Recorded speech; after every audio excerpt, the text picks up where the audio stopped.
This could end friendships. Oh frenemies. I've just done the outline of the face and I think it's not bad. You've already done the outline. She's drawn a circle. it's the judgment.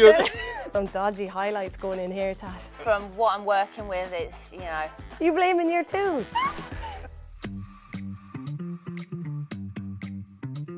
Hey, and welcome to AXA Player Portraits, the show where we take your favourite Liverpool FC players, staff and legends and challenge them to try something new with confidence. Today, I am joined by two absolute legends of the club. We've got Tash Dowie Niamh Fahey for this. Now, I don't know whether Niamh knows this, but you've technically appeared on this show before because your picture has come up and been painted. We have that here. Okay. I have seen this before. I haven't. I'm excited. So we'll show Tash first. Niamh. It was Sofie Lundgaard did it. Sofie Lundgaard. The nose is interesting. I was happy. I was happy with it. Yeah. I know. I'm no complaints. I was more than happy with that. She got the jewellery. I'm still wearing the same earrings, so I might need to change. But yeah, no, I thought she did it. She did a good job. Good proportions. Yeah. Yeah. Well proportions. I'm happy. Okay, so both of our players will have a picture to work from. The other will not know who they are painting, and at the end of our half an hour painting session, you will have to guess who they have painted. Now, this is going to be really interesting because, let's be honest, Tash has been upselling her artistic skills ahead of this shoot. So will that come to fruition when we're getting paint down on canvas? We should probably reveal who it is you're going to be painting. Oh, okay. Go on, you can give it a flourish. Oof. Right. This could end friendships. I don't know. Your half an hour begins now. Okay. What have we got to work with here? Are you starting with the pencil? Yeah, definitely pencil. Kicking things off then, Tash, I'll start with you. What footballers did you look up to as a kid? There wasn't too many female role models, to be honest, on the TV anyway. So I used to love Alan Shearer, Thierry Henry.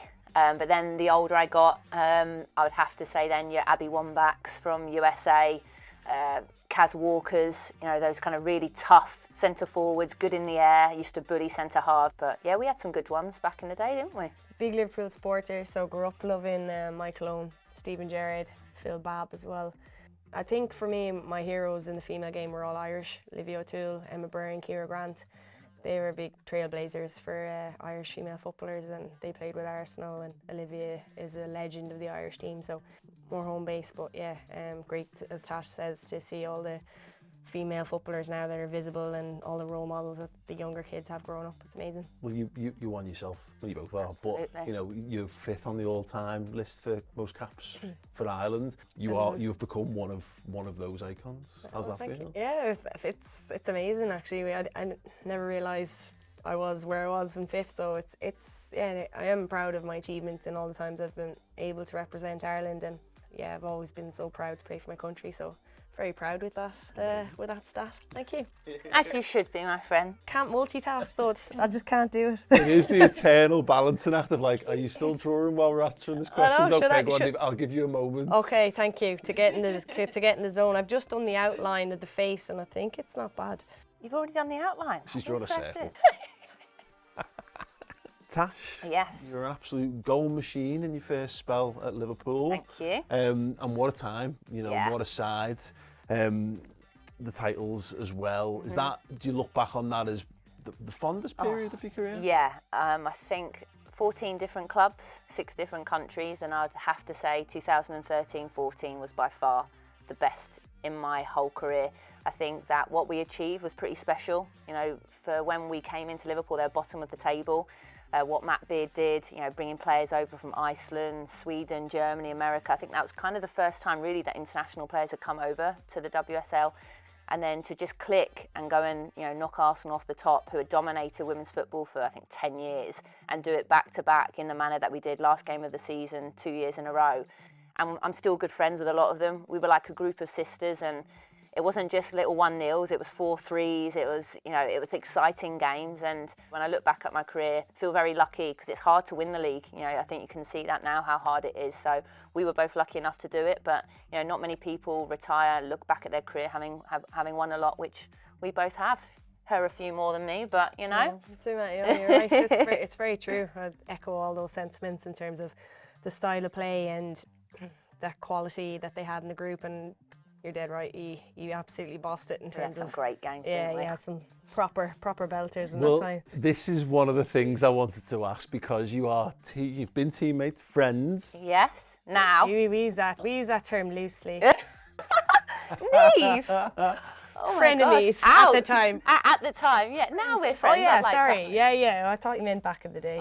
Well, it is back in the day. Go on, I really want to back in know, the day. because obviously, you know, you were both competing for titles, but with Yeah. different teams. You will have come up against each other on the pitch. Yes. Do you have any juicy stories I looking have, head to head? absolutely. I have trauma. There's a little scar just on the top of Niamh. Well, they're blending in now with all the lines, so you can't One of really them- tell. But one of them is mine. One But of- do you yeah, know what I miss in the named. women's game now is that the rivalries. It wasn't just like the team rivalries that we used to have back then, but it was also player rivalries. You know, you'd have a few centre halves, Niamh absolutely being one, Julie Flaherty, I would say also, who else did I used to hate coming up against? Faye White. So there'll be a few that you knew when you were playing against them, you were in for a game. And some of the games that we had, especially when you were at Arsenal, you know, they were so good. They had Ludlow, you know, she had a few little coming togethers with Farrers, and then, you know, Emma Byrne, you know, had a few incidents with me. I won't name what happened. We love those games. You know, that's kind of what you live for. And then, yeah, when Niamh then went to Chelsea, I might have caught her with my elbow by accident, and flailing arms and yeah. But accidental elbows. the funny thing was when I came back, and Liverpool kindly let me train with them whilst I was in my off season. And I remember Niamh was in the gym at Tranmere at Prenton, and I'd obviously played against her, and I respected her, but we probably didn't really like each other on the pitch that much. So I remember walking into the gym, and it was a bit that awkward moment where you're like, I've like, you know, smashed this girl in the face quite a few times in my career, and this is the first time I'm actually having a conversation with her. So I was like, hi, Niamh. And then we had a chat, and then to be fair, the rest is history. We got on really well, and I would love to say that my second time, it was great, you know, to play with Niamh again. And, you know, I would say now she's a really close friend of mine. We don't get to see each other as much as we'd like, but I think she's someone that I know I can always pick up the phone to, and we have our little coffee dates, and absolutely someone that I respect so much, because she's achieved everything, won everything in the game, but is so humble with it. And I think there's not a lot of players that are like that. And I think Liverpool are very lucky to have her involved still as a role model. It's true. Any kind of grievances we had, it was always on the pitch. It was never anything personal. But I think that's what it made it even better. Because for me as a defender, I knew it when Tash was playing, had to be on it. Cause she's like, she might be getting any service, and then half decent ball, Everton, FA Cup. Yeah. Next thing, goal, bang, we've lost, we're going home losers, and it's because of players like Tash. Unbelievable, and probably didn't get the credit you deserved on an international stage. So yeah, top Look at this. top striker. Beautiful. What a Sharing all the love. turnaround. Yeah. Tell you what. What was it like to be captained by Niamh? Oh, brilliant. Such a communicator. Paid her to say all this. No, Niamh speaks a lot and leads by example, but also talks a lot as well, which I think is really important. But I think Niamh as a captain, I think the leading by example is so important. The way she trained, the way she played, and then you wanted to play for someone like her. That was the same with playing under like a Matt Beard. It was someone that you respected. So yeah, no, great. Probably one of the best captains I've played under. So I wish I'd had her for longer, to be honest. But Wow. She's just distracted. me. Glowing. Yeah. It's working. Yeah. Well, Niamh, talk to me about being a captain. What, you know, how more serious do you take that role? How important was it to you? And as Tash says there, do you feel that like compulsion to lead by example, or did you have a particular way that you wanted to be as a skipper? I suppose everyone has their own style, and what is leadership really? I think it's one of those kind of abstract concepts, but for me it was just coming down to wanting to do the best I could for the football club, my teammates, and then just giving everything. That's kind of the type of player I was. If I gave 110% to the jersey, to the club, then that to me was my version of leadership. I didn't take any kind of different stance, and the only kind of extra thing I felt was maybe the responsibility on the club that as captain you maybe took it a little bit more personal than I probably would have if I didn't. You kind of sense that sense of responsibility. You've only recently retired. Has it sunk in to you yet? Very much so. The 9-to-5 grind is real. I thought I had a hard job as a footballer. It was very easy. So I'm out the other side. But no, in all seriousness, it is hard, and I do miss the aspects of playing. And Tash, I think we spoke about this, didn't we? The dressing room.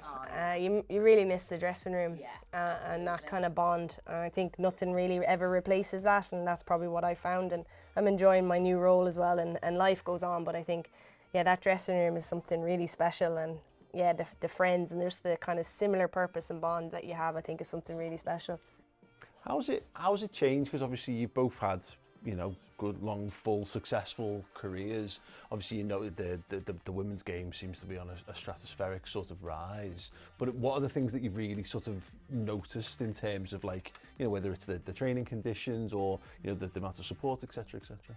I would say definitely the training facilities. I mean, when you think of Melwood now, true. I retired when they moved to Melwood, sadly. Bad time in that. So, so I never got that, when you walk into Melwood and you see breakfast, lunch, all like 3 different types of porridge available, saunas in the changing rooms and ice baths. I wouldn't want to leave, to be honest. Same, I think you're right when you think the training grounds is a huge thing, and having a professional facility like AXA Melwood is just an absolute game changer in terms of longevity for your career. And he's getting good coverage now. Let's have a little oversight on how. God. Sorry, put an extra pressure on there. it's the judgment.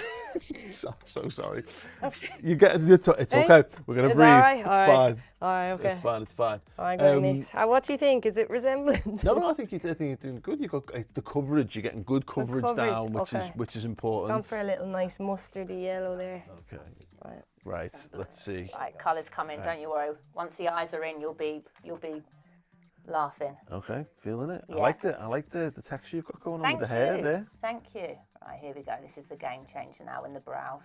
You feeling good about this? You feeling confident? I mean, it's not up to my standards. It wasn't a loaded question, by the way. But from what I'm working with, it's, What I'm working with? You blaming your tools? I'm blaming the time and the pressure. Art should just be, relaxed. Some dodgy highlights going in here, Tash. Oh, I love that. I think she'll be happy with her brows anyway, which is important. Well, look, I tried. We gave it our best shot. I gave it my best shot. Exactly. Niamh, we all saw Tash make history last season as the first female player to play for the Liverpool Legends team. Unbelievable. How much of a sense of pride did you get? Obviously, seeing a female player, but also your friends take to the pitch.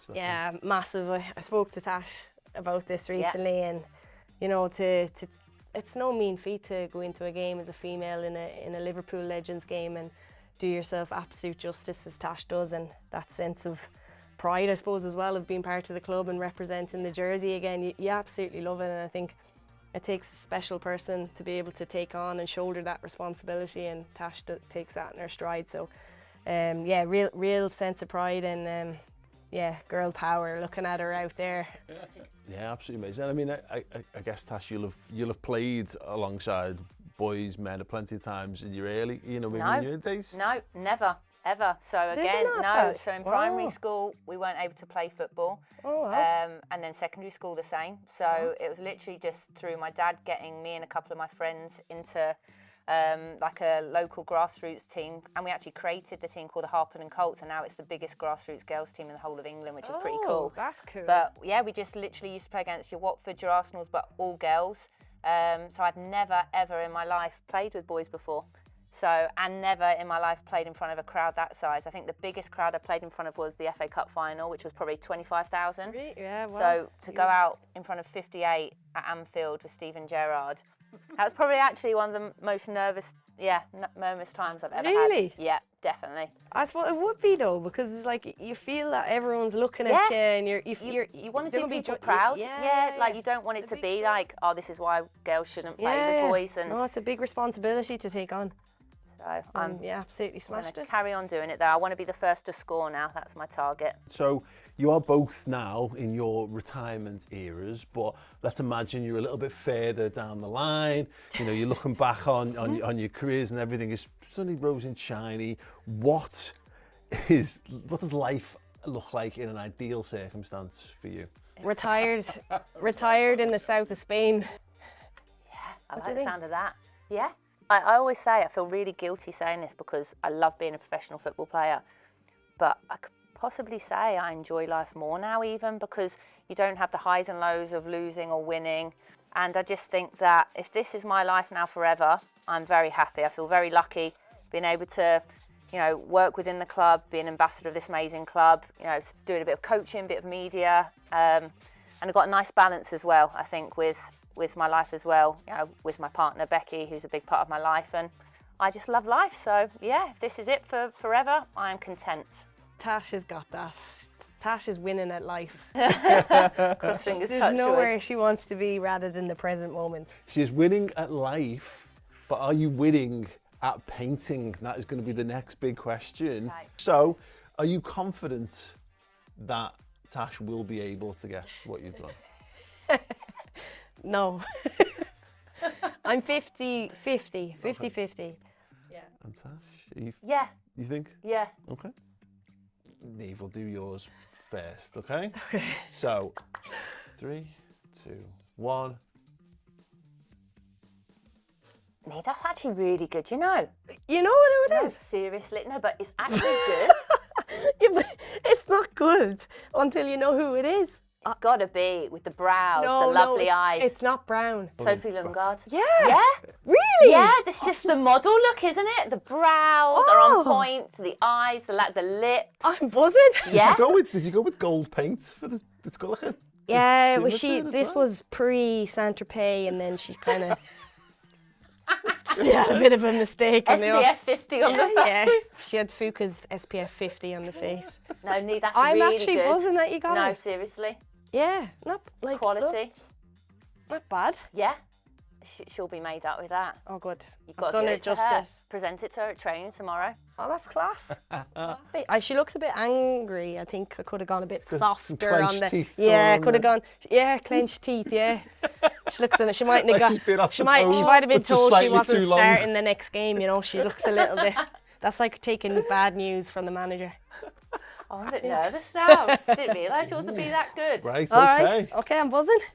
Are you ready? Yes. Okay then. The reveal in 3, Come on, Niamh. 2, 1. Don't let me down. Let's do it. Oh, come on. Like, that's exceptional. That's butter. 100%. Like, oh my God. That is unbelievable. I wouldn't say it's exceptional. It is exceptional. You've Do you know got what? I all was a bit nervous because our friendship could have been over, but you think we're still friends That's once she exceptional. sees Like, this. clearly that is Bonner. The eyes. Yeah. Yeah. The The features. teeth. She Yeah. has good teeth, yeah. doesn't she? Yeah, you've nailed Oh, that's look at 100% us. Smashed Bonner. it. Like, Thanks. that's actually. Oh, I'm buzzing. I look like I that's really am. scarily good.